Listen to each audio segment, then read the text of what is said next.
students, Assalamu alaikum. How are you all? Hoping all of you are fine. And at the same time concentrating on your studies and assigned tasks which you are getting through online classes these days. Beta, in today's lecture we will practice idioms and idiomatic phrases.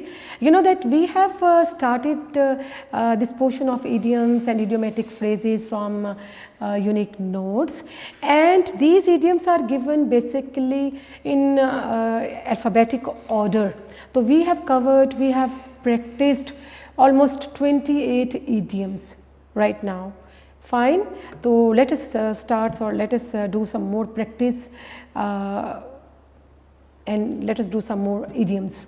आज idioms हम लोग करेंगे बेटे, और idiom आपको जैसे पहले ही मालूम है नोट्स में जो idioms मौजूद हैं वो idioms भी आपको सॉल्व करवाया वो भी प्रैक्टिस करवाई जा रही है, और साथ साथ कुछ एडिशनल सेंटेंसेस भी आपके साथ शेयर किए जा रहे हैं ताकि अगर आपको वो निस्बतन आसान लगे तो आप उसे याद कर सकते हैं।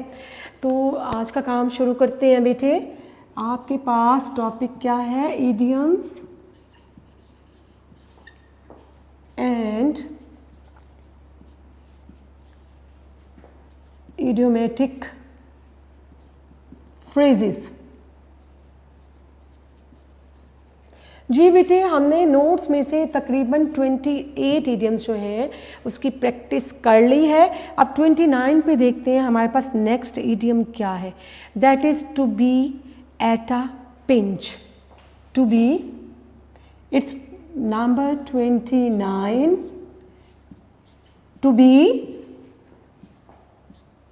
at a pinch. So your idiom is at a pinch. At a pinch mean in difficulty. In difficulty, in hour of need. In an hour of need. मुश्किल वक्त में, मुश्किल घड़ी में। इन an hour of need, in difficulty. तो बेटे हमारे पास यहाँ पर सेंटेंस मौजूद है, do not worry I will stand by you eight a pinch. Do not worry I will stand by you eight a pinch, कि परेशान मत हो, मैं तुम्हारे साथ क्या है मुश्किल हालत में, मुश्किल वक्त में खड़ा हूँ। तो हम इसका एक और जुमला बनाते हैं। The two friends promised to stand by each other at a pinch. Mean to say, The two friends promised to stand by each other at a pinch, कि दोनों दोस्तों ने वादा किया कि मुश्किल वक्त में, ठीक है, in difficult times they will help each other, कि वो एक दूसरे की मदद करेंगे। जी बेटे, इसके बाद हम आते हैं इडियम नंबर 30, और 30 भी आपके पास मौजूद है। To be at stick. To be at stick। to be at stick। Hoping आपको चीज़ें क्लियर हो रही हैं, नज़र आ रही हैं, और साथ साथ में इसको दोहराती भी जाऊंगी। Idiom number 30th, to be at stick। to be at stick mean in danger, at risk। in danger, at risk, ख़तरे में होना, ख़तरे में होना। तो दाव पे लगा देना, ठीक है बेटे, इसका मतलब ये भी होता है ज़िंदगी दाव पे लगा देना, ख़तरे में डाल देना। आपके पास सेंटेंस है बेटे, a mountaineer's life is always at stake. A mountaineer's life is always at stake, कि एक जो कोपेमा होता है ना, पहाड़ों पे चढ़ने वाले कुछ लोगों की ये हॉबी भी होती है, ये मशगला भी होता है, माउंटेनियर होते हैं, तो वो क्या है उनकी ज़िंदगी दाव पे लगी होती है, एट रिस्क रहती है। हम देखते हैं कि इन डेंजर होती है, ख़तरे में होती है।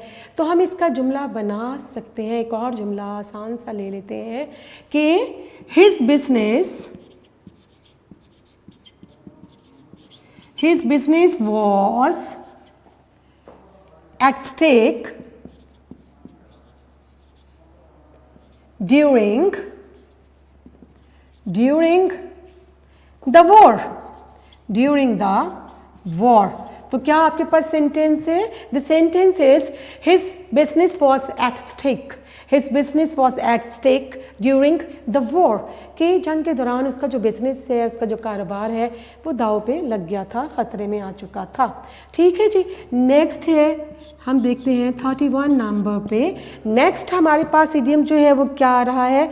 All the same. All the same. All the same जो है एक अहम इडियम है. इसका मीनिंग देख लेते हैं.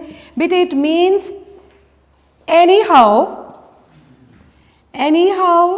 in any case और even so. फिर भी, जिसे हम कहते हैं ना फिर भी ऐसा होना, फिर भी ये होना. तो all the same means anyhow, in any case, even so. फिर भी. हमारे पास जुमला क्या है यहाँ पर? I do not like you but I shall stand by you. All the same because you are poor. I do not like you but all the same I will stand by you because you are poor. मैं तुम्हें पसंद तो नहीं करता, लेकिन चूंकि तुम गरीब हो तो मैं तुम्हारा फिर भी तुम्हारा साथ देने की कोशिश करूँगा. इवन सो यानी फिर भी, इट मीन्स इवन सो. तो हम इसका एक और सेंटेंस जो है बेटे वो ले लेते हैं जी. लिखते हैं Aslam is ill, all the same he will go to college. तो क्या आपने सेंटेंस बनाया? Aslam is ill, all the same he will go to college. कि असलम बीमार तो है लेकिन फिर भी क्या है? Is intended, he want to go to college. वो कॉलेज जाएगा. ठीक है जी. तो आपने सेंटेंस के 29, 30, 31 to be at a pinch in difficulty, in difficult time, in an hour of need, the two friends promised to stand by each other at a pinch. To be at a stake. Next one is to be at a stake. In danger, at risk, खतरे में होना. His business was at a stake during the war. कि जंग के दौरान उसका business जो है वो खतरे में था. And third one, all the same mean anyhow, in any case, even so, फिर भी. Aslam is ill, all the same he will go to college. वो कॉलेज जाएगा, फिर भी वो कॉलेज जाएगा. जी बेटे, अब मज़ीद थोड़ी सी प्रैक्टिस करते हैं. 31 तक हमारे अल्फ़ाबेटिक ऑर्डर में चूँकि ये सारे इडियम्स जो हैं वो प्रैक्टिस किए जा रहे हैं, तो 31 तक हम लोग कर चुके. अब देखते हैं कि 32 पे नेक्स्ट इडियम जो है वो आपके पास क्या है. जी 33 पे है add fuel to fire. Very important idiom, बहुत ही इम्पोर्टेंट इडियम है. और टिक कर लिया करें, स्टार डाल लिया करें. ये वो इडियम्स होते हैं जो बोर्ड में बार बार आ चुके हैं और नहायत मोस्ट इम्पोर्टेंट इडियम्स हैं. तो इनको ज़रा और अच्छी तरह से रिवाइज़ कर लिया जाए. जी बेटा, आपका है एड फ्यूल टू फायर. ये है number 33. Add fuel to fire. And what does it mean? Add fuel to fire mean to increase anger, to aggravate the situation, to increase anger. यानी ज़्यादा मुश्तिल कर देना, ज़्यादा नाराज़ कर देना, जिसे कहते हैं ना जलते पर तेल छिड़कना. उर्दू में हम पढ़ते हैं इडियम जलते पर तेल छिड़कना. हालात को और ज़्यादा बदतर कर देना अपनी किसी सिचुएशन से, अपनी किसी तहरीर से, किसी बात से. जी टू मेक और टू इंक्रीज एंगर, गुस्से में इजाफा करना, मज़ीद मुश्तिल कर देना. जी he called me a cheat and added fuel to fire by saying that my father was a thief. उसने मुझे एक धोखेबाज कहा और मज़ीद जलते पर तेल छिड़का ये कहते हुए कि my father was a thief, कि मेरे फादर तो एक चोर थे. ठीक है जी. हम जुमला बनाते हैं. He called me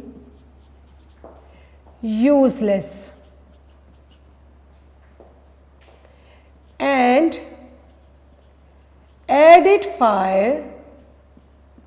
fuel to fire by saying that my father was corrupt. यानी ही कॉल्ड मी यूजलेस, मुझे तो उसने बेकार निकम्मा कहा, and added fuel to fire, और मज़ीद जलती पर तेल छिड़का ये कहते हुए, by saying that my father was a corrupt, कि मेरे फादर जो हैं वो एक बदनवान शख्स थे. ठीक है जी. नंबर 34 पे आ जाते हैं, and your very next idiom is all at sea. Another very important idiom, all at sea. All at sea का मतलब क्या होगा? इट मीन्स confused, perplexed, बौखला जाना, बदहवास हो जाना, unable to understand or to explain something, unable to explain something, हैरान हो जाना, बौखला जाना, बदहवास हो जाना. आपके पास जुमला है, the candidate was all at sea and could not answer a single question, कि उम्मीदवार बहुत बदहवास हो गया और किसी एक सवाल का जवाब भी नहीं दे पाया. The candidate was all at sea and could not answer even a single question, कि कैंडिडेट जो है वो बौखला गया और एक सवाल का जवाब भी नहीं दे पाया. मैं लिख सकती हूँ कि she was all at sea in the examination hall. यानी she was confused, she was all at sea in the examination hall, कि एग्जामिनेशन हॉल में वो क्या हो गई जनाब? बौखला गई, परेशान हो गई. ठीक है जी. नेक्स्ट देखते हैं 35, all in all. Number 35, all in all. All in all means, इसका मतलब होता है on the whole. On the whole का मतलब मजमूई तौर पर, ऑन द होल, मजमूई तौर पर. तो हम इसका जुमला देखते हैं जनाब. इसमें लिखा है all in all the function had been a great success. All in all the function had been a great success, मजमूई तौर पर वो फंक्शन एक बहुत बड़ी कामयाबी था. तो इसका जुमला करते हैं, all in all the trip to Europe, all in all the trip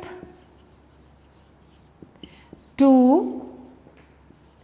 Europe was a great success, was a great success.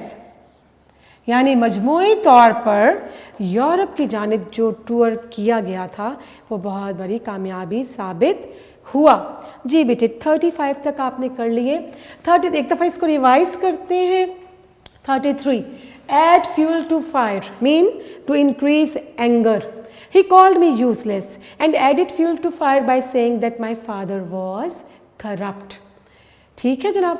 फिर 34, all at sea, confused, perplexed. She was all at sea in the examination hall.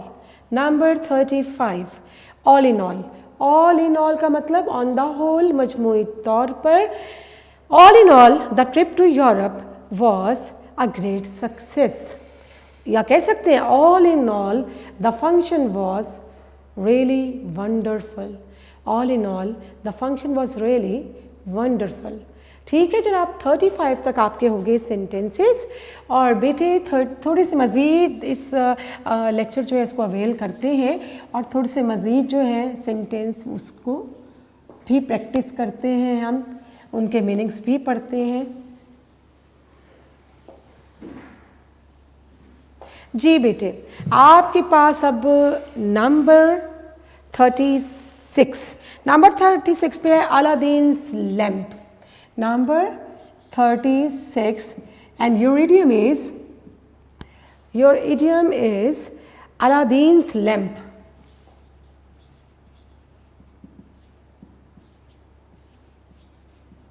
अलादीन्स lamp क्या है basically बेटा? Aladdin's lamp means a magic lamp which can fulfil your desire. जादू का चिराग जिसे कहा जाता है। A magic lamp, a magic lamp which on rubbing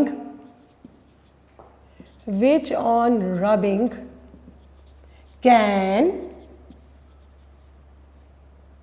fulfill your desires, which on rubbing can fulfill your desires। तो इसमें हम देखते हैं अलादीन लैम्प क्या होता है? जादू का चिराग, अलादीन का चिराग कहते हैं ना कि अलादीन का चिराग जो है वो रगड़ा गया, जिन हाजिर हुआ और आपकी ख्वाहिशात की तकमील जो है वो हो गई। तो ये वो अलादीन का चिराग है। अलादीन्स लैम्प, अलादीन का चिराग। Those who dream of Aladdin's lamp can achieve nothing. Those who dream of Aladdin's lamp can achieve nothing, कि वो लोग जो कि अलादीन के जादुई चिराग के ख्यालों में रहते हैं वो हकीकत में क्या है? प्रैक्टिकल नहीं है चूँकि, तो वो ज़िंदगी में कुछ हासिल नहीं कर पाते, अपनी ख्याली खाम ख्याली में रहते हैं, ख्याली दुनिया में ही बसे रहते हैं। ठीक है जी, मैं आपको एक और जुमला इसका बना देती हूँ। Do not dream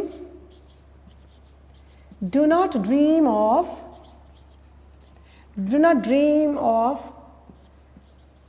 Aladdin's lamp, rather be practical to get your tasks completed।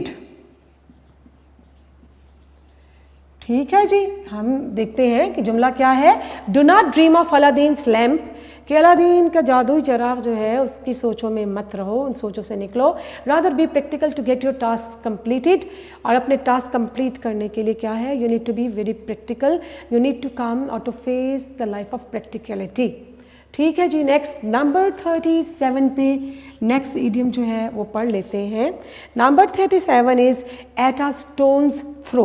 Eight a stone's throw, at a stone's throw क्या मतलब? At a stone's throw it means very near, very close, बहुत करीब होना कोई चीज़, कोई जगह।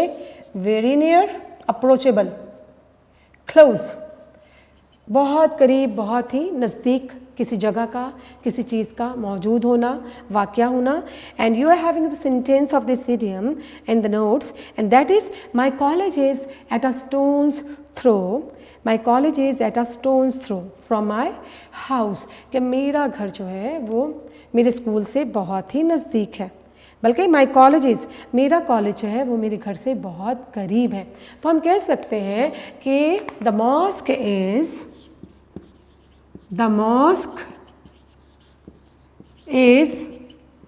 Eight stone's throw from my house, यानी the mosque is at stone's throw from my house, कि मस्जिद जो है वो मेरे घर के बहुत करीब मौजूद है। तो बेटे we have practised almost 37 idioms from your notes so far. तो let's do some more practice. Number 38 is, 38 पे देखते हैं आपके पास नेक्स्ट इडियम जो है वो क्या है। नेक्स्ट इडियम है eight a stretch. Important idiom, eight a stretch. Eight a stretch का मतलब क्या होगा बेटे? इसका मतलब होता है कंटिन्यूसली, विदाउट एनी ब्रेक, मुसलसल कोई काम किए जाना, तसलसल के साथ अपनी किसी एक्टिविटी को जारी रखना। तो हम देखते हैं continuously, CONTINUOUSLY। It also mean without any break, without any break, किसी वक्फे के बगैर। तो एट अ स्ट्रेच मुसलसल कोई काम होना। इसमें देखते हैं जुमला हमारे पास मौजूद है, he worked for 10 hours। He worked for 10 hours eight a stretch, कि उसने मुसलसल 10 घंटे तक काम किया। एक और सेंटेंस बना लेते हैं कि I can drive for 5 hours at a stretch, कि मैं मुसलसल 5 घंटे तक ड्राइविंग कर सकता हूँ। I can drive 4-5 hours at a stretch। तो बेटे अब आपके पास जुमले कौन कौन से आ गए, एक दफ़ा से फिर रिवाइज़ कर लेते हैं। बेटे बार बार पढ़ेंगे तो आपको इनके मीनिंग जो है वो जहन नशीन हो जाएंगे, याद हो जाएंगे, और वही ज़रूरी है। Number 36 is Aladdin's lamp. It means a magic lamp which on rubbing can fulfill your desires. जादू का चिराग। तो do not dream of Aladdin's lamp, rather be practical to get your tasks completed। ये इसका जुमला एक बनाया गया था, यानी अलादीन के लैम्प के ख्वाब देखना छोड़ दो, प्रैक्टिकल दुनिया में आओ ताकि तुम्हारे काम कंप्लीट हों। At a stone's throw, it important idiom, very near, very close, बहुत करीब होना, नज़दीक होना। The mosque is at stone's throw from my house, मस्जिद मेरे घर के बहुत ही करीब है। Number 38, at a stretch mean continuously, without any break, without any pause. And your sentence is I can drive for 5 hours at a stretch. I can drive for 5 hours at a stretch. तो कितने आपके sentence complete हो गए? 38 sentences. बेटा let's do some more work. 38 के बाद हम number 39 पे आते हैं। 39 पे क्या चीज़ें मौजूद हैं बेटे, उसको देख लेते हैं।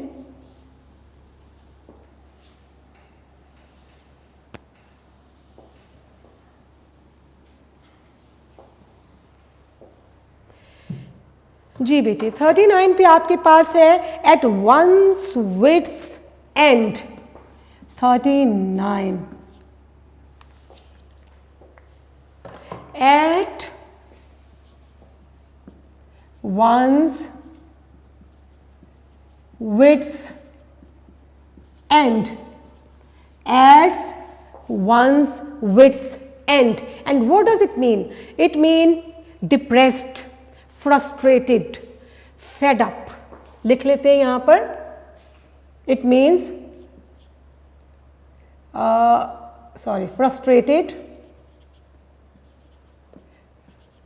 frustrated, depressed, fed up। जी बेटा, at one's wits end mean frustrated, depressed and fed up। इसका जुमला देखते हैं जी आपके पास क्या लिखा है, यानी उर्दू में क्या कहेंगे, हवास बाख्ता हो जाना, परेशान हो जाना, बेजार हो जाना किसी चीज़ से। तो I have spent 6 hours trying to fix my computer. I have spent 6 hours to fix my computer but now I am at my wits end। कि मैं 6 घंटे से अपना कंप्यूटर सही करने की कोशिश कर रहा हूँ, अब मैं थक चुका हूँ, उकता चुका हूँ, अब मैं बेजार हो चुका हूँ, हवास बाख्ता हो चुका हूँ। तो एक और इसका सेंटेंस बना देते हैं। I have been working for 3 hours but now I am at my wits end। यानी I have been working for 3 hours, कि मैं 3 घंटे से काम कर रहा हूँ, but now I am at my wits end। अब क्या है, I am fed up, I am quite exhausted, I am frustrated। मैं अब परेशान हो चुका हूँ, थक चुका हूँ, उकता चुका हूँ।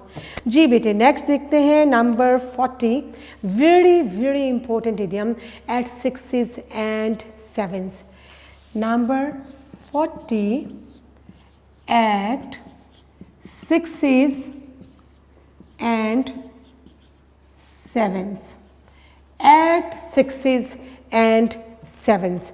बेटा एट सिक्सीज एंड सेवन्स एक बहुत ही इंपॉर्टेंट इडियम है और इसका मतलब क्या होगा, at sixes and sevens means in a complete mess, in a complete disorder, बेतरतीबी से किसी चीज़ का मौजूद होना, पड़ा हुआ होना। तो इसका मीनिंग लिखते हैं to be in a complete mess. ये भी हम कह सकते हैं इन अ डिसऑर्डर, बेतरतीब होना। ठीक है जी, in a disorder, to be in a complete mess, बिखरे होना, इधर उधर चीज़ों का बिखरे होना, तरतीब में ना होना। ठीक है जी, इसका जुमला है everything in his room was at sixes and sevens. Everything in his room was at sixes and sevens, कि उसके कमरे में हर चीज़ जो थी वो बेतरतीब थी, बेतरतीबी के आलम में मौजूद थी। जी बेटे, एक छोटा सा जुमला जो है इसका और बना लेते हैं और सेंटेंस क्या होगा, शी इज वेरी केयरलेस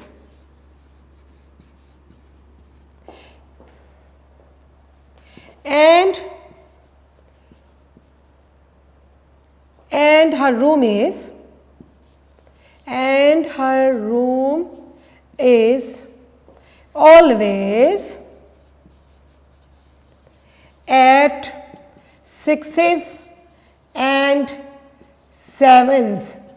जी बेटा, आप देख रहे हैं कि she is very careless and her room is always at sixes and sevens, कि बहुत वो केयरलेस है और उसका जो कमरा है हमेशा क्या है, डिसऑर्डरली मैनर में नज़र आता है, बेतरतीबी के आलम में दिखाई देता है। तो बेटे आपने 40 तक पढ़े, एक और इडियम पढ़ते हैं। अभी हम अल्फ़ाबेटिकली इन इडियम्स को प्रैक्टिस कर रहे हैं, तो अभी जो एक कैटेगरी में जो इडियम्स आते हैं वो है टोटल 1 to 41 और हम लोग कर चुके हैं 40 तक। 41 पे देखते हैं कौन सा इडियम जो है मौजूद है। जी 41 पे आपके पास next idiom is at the 11th hour। At the 11th hour, at the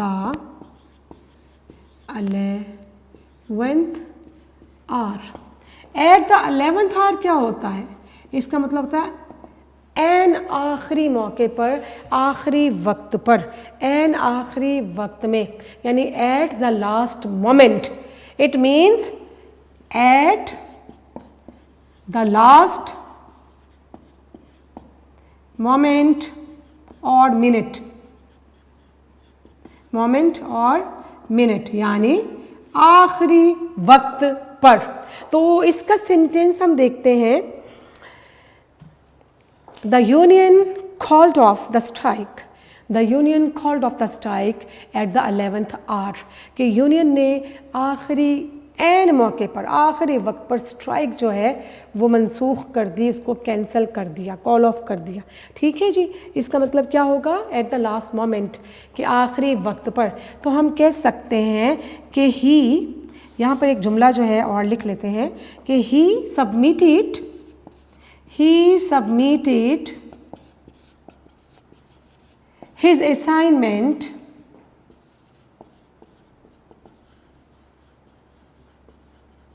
his assignment at the 11th hour, कि उसने आखिरी वक्त पे, बिल्कुल आखिरी लम्हों में अपनी असाइनमेंट को सबमिट करवाया। तो बेटे आपके पास अब इस वक्त जितने इडियम्स मौजूद हैं इसको थोड़ा गो थ्रू कर लेते हैं, रिवाइज कर लेते हैं आज के काम को। At one's wits end mean frustrated, depressed और फेड अप ऑफ, ठीक है, किसी चीज़ से बेजार होना।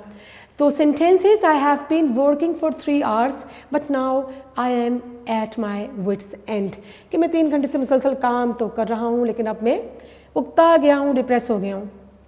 Number 40, at sixes and sevens, very important idiom, in a disorder, to be in a complete mess, यानी बेतरतीबी के आलम में, बिखरी हो चीज़ों का बिखरा हुआ होना। She is very careless and her room is always eight 6s and 7s। वो बहुत ही लापरवाह है और उसका कमरा क्या है, उसमें चीज़ें बेतरतीब रहती हैं। Number 41, eight the 11th hours।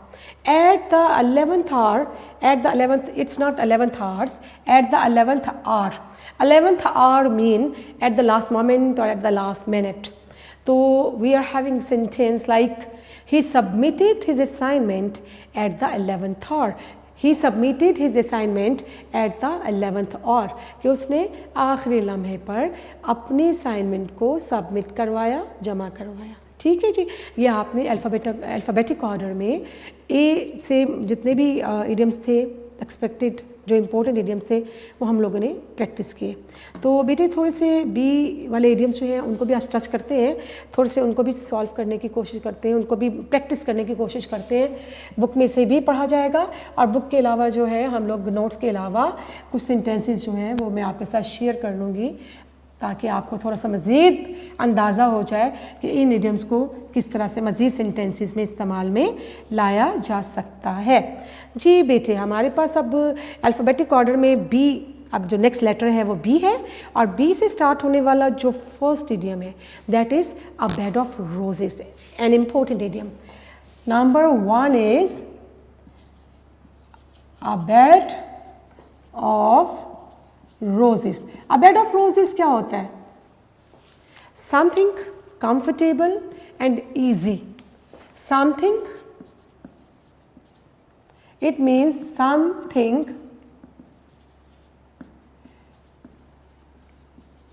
comfortable and easy, something comfortable and easy। इसका सेंटेंस मौजूद है, working here is not exactly a bed of roses। working here is not exactly a bed of roses। यहाँ काम करना कोई फूलों की says या आसान चीज़ नहीं है। तो बेटे इसका हम सेंटेंस जो है वो हम बना सकते हैं, the life of a poor orphan is not a bed of roses। The life of a poor orphan is not a bed of roses। The life of a poor orphan is not a bed of roses। कि गरीब यतीम बच्चे की ज़िंदगी जो है फूलों की सेज की तरह नहीं है। जी बेटे, नेक्स्ट वाला देखते हैं, a bee in one's bonnet। Number 2 important idiom, a bee in one's bonnet।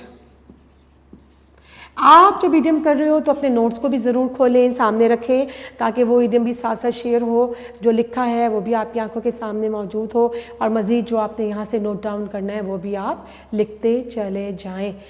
बेटा, अ बी इन वंस बोनेट का मतलब क्या होता है? कि बहुत वहमी होना, बहुत खप्त में होना, keep talking about something as very important. It means fanatical. Fanatical क्या होगा?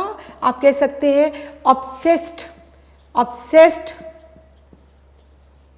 विद एन आइडिया, यानी एक ही बात जो जहन पे सवार हो जाए, एक ही बात जो कि जहन पे हावी हो जाए। It also means to keep talking about something as very important. ठीक है, to keep talking about something as very important। किसी चीज़ के बारे में ही खप्त हो जाना, ठीक है जी, किसी चीज़ के बारे में ही सोचते रहना। obsessed with an idea, यानी कोई आइडिया जो कि सर पे, कोई ऐसा ख्याल जो कि सवार हो जाए, हावी हो जाए। हमारे पास सेंटेंस मौजूद है, she never stops talking about dieting, she has got a real be in her bonnet about it. कि डाइटिंग के बारे में वो इतनी ज़्यादा बात करती है, कभी बात करते हुए थकती नहीं है, और उसे वहम हो गया डाइटिंग के हवाले से, बातें करने के हवाले से उसे वहम तारी हो चुका है। ठीक है बेटा, हम इसका एक और जुमला बना सकते हैं।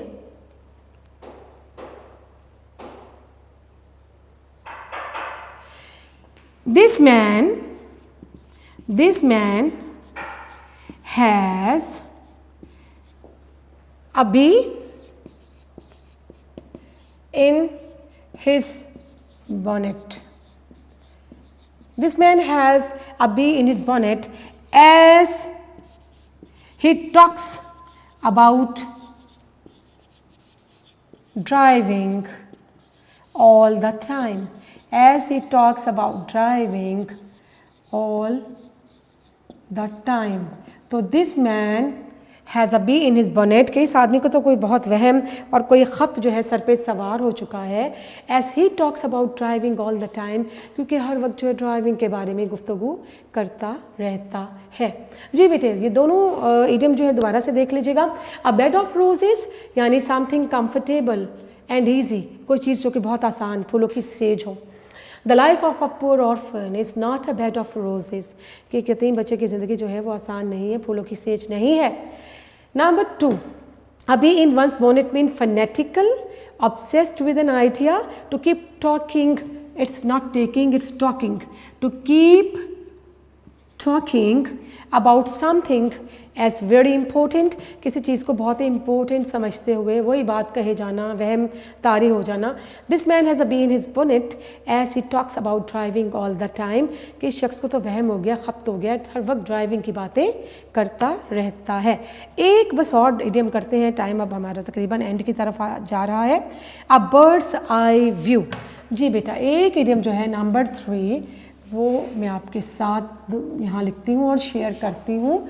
That is a bird's eye view. Yes, number 3, a bird's eye view. A bird's eye view. A bird's eye view क्या होता है? किसी जगह का सरसरी जायज़ा लेना, किसी जगह का तायराना तारीफ़ी जायज़ा लेना, कहीं हाइट से, किसी जगह से। ठीक है, तो it means to view an area from a high elevation.